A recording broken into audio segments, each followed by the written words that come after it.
It's time we talked about loop quantum gravity. What exactly is it? What are the loops? And can it really defeat string theory in our quest for a theory of everything?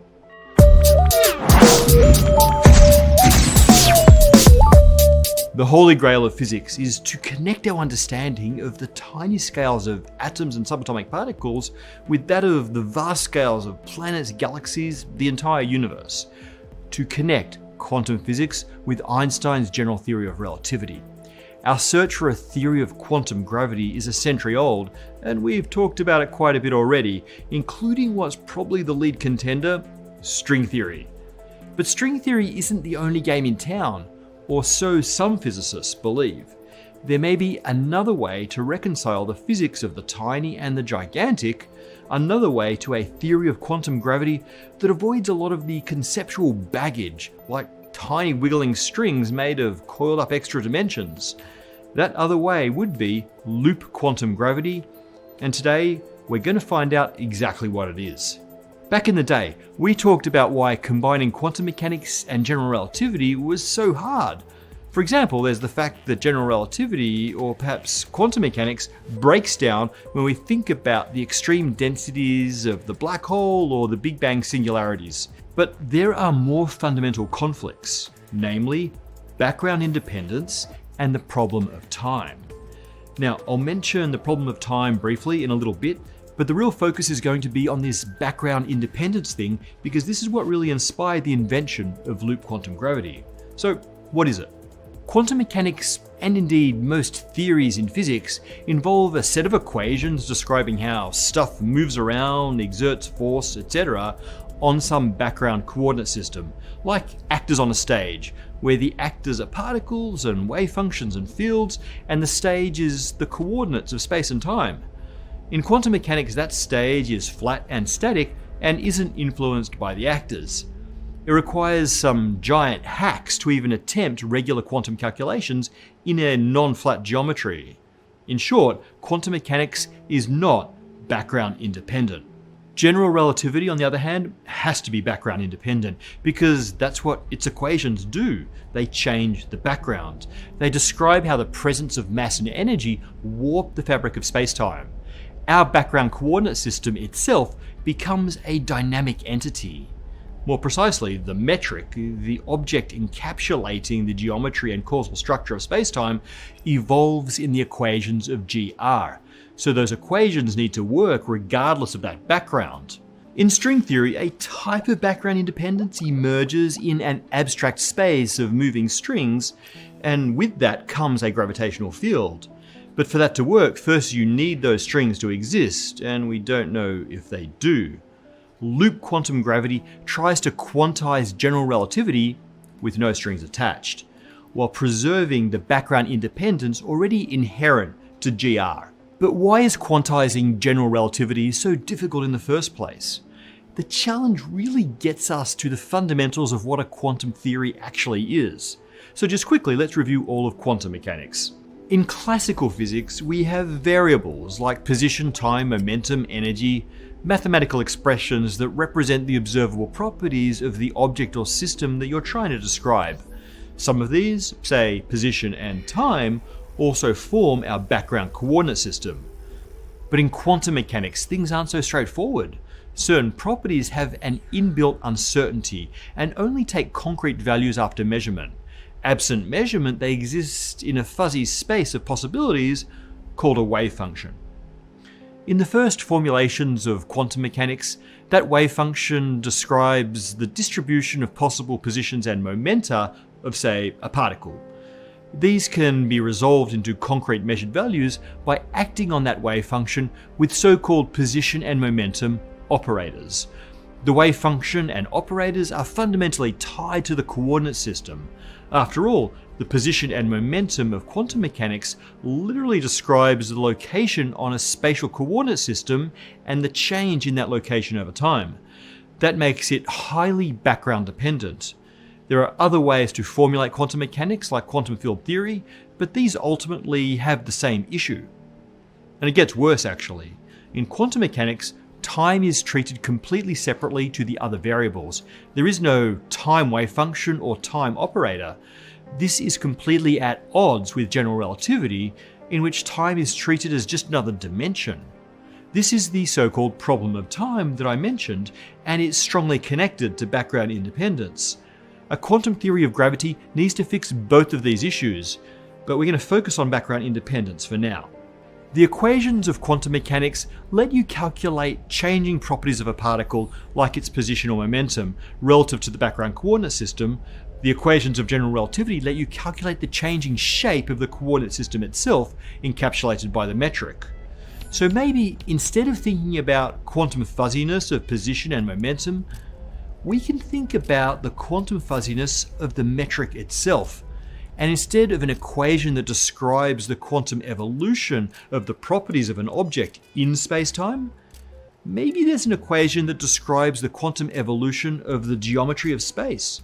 Well, there is, or at least an attempt at one.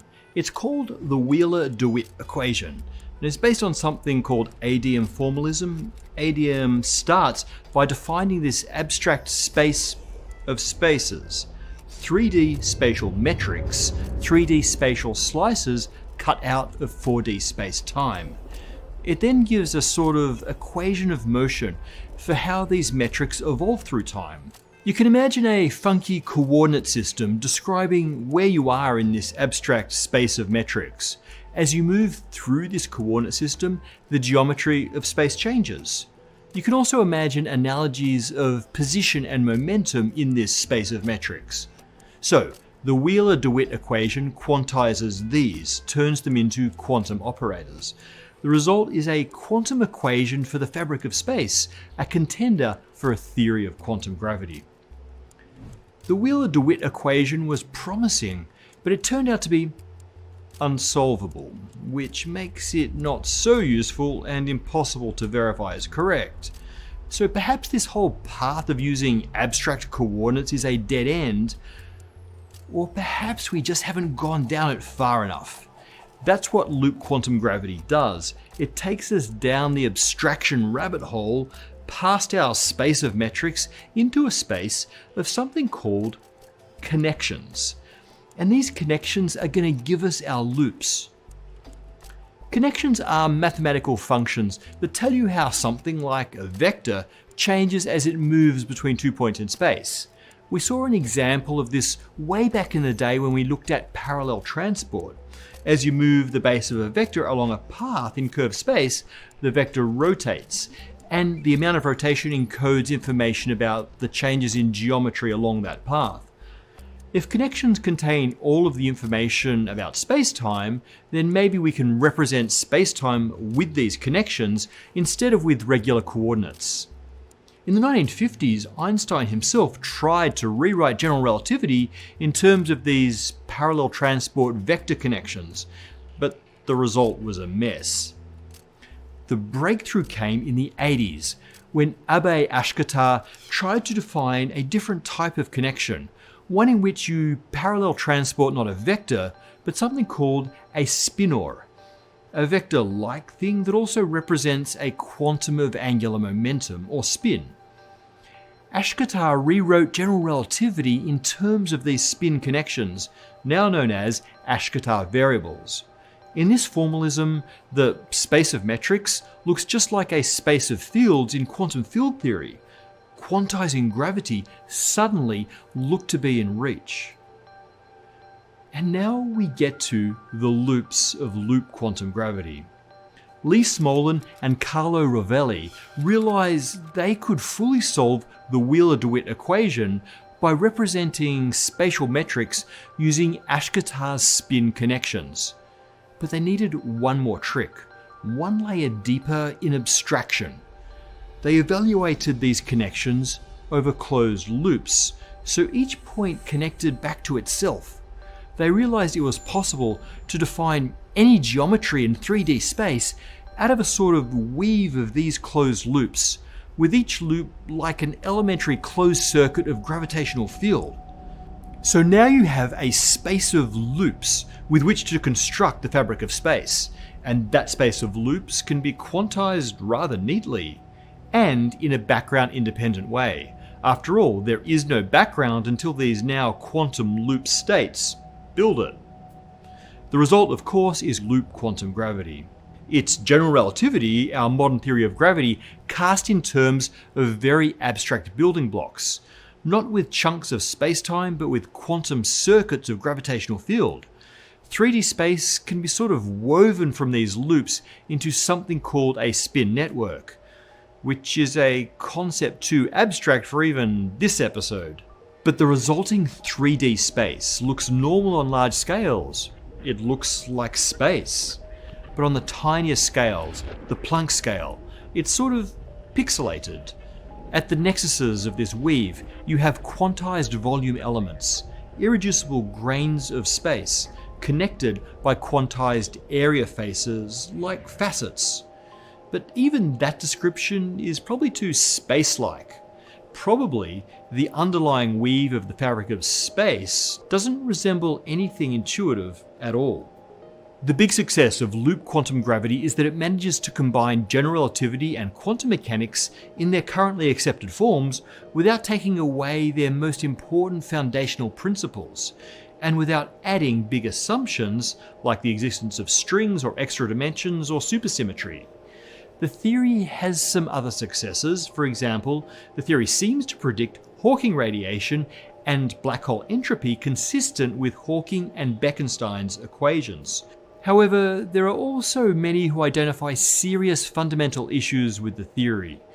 While LQG has background independence in terms of different 3D spatial geometries, it's not actually clear that this independence extends to 4D space-time. And connected to this, LQG doesn't solve the problem of time.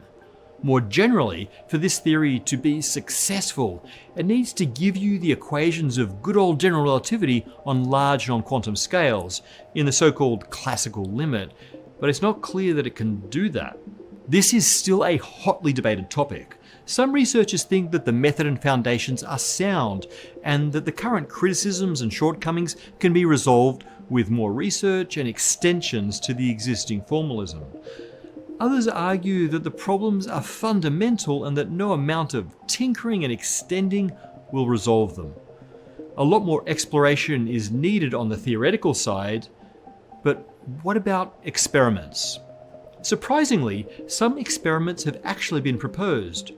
Loop quantum gravity seems to predict that the speed of light should depend very slightly on the energy of the photon, with, for example, high energy gamma rays travelling a wee bit slower than low energy radio waves due to the way they propagate through the graininess of our loop quantum gravity space-time. This was tested in 2009 by looking for differences in the arrival time of light from a gamma ray burst nearly a billion light years away. If there was any difference, it was barely measurable, and that doesn't look great for loop quantum gravity. Loop quantum gravity is an intriguing alternative to the more popular string theory. Both currently live deep in their respective theoretical rabbit holes, not yet able to make experimental contact with the real universe.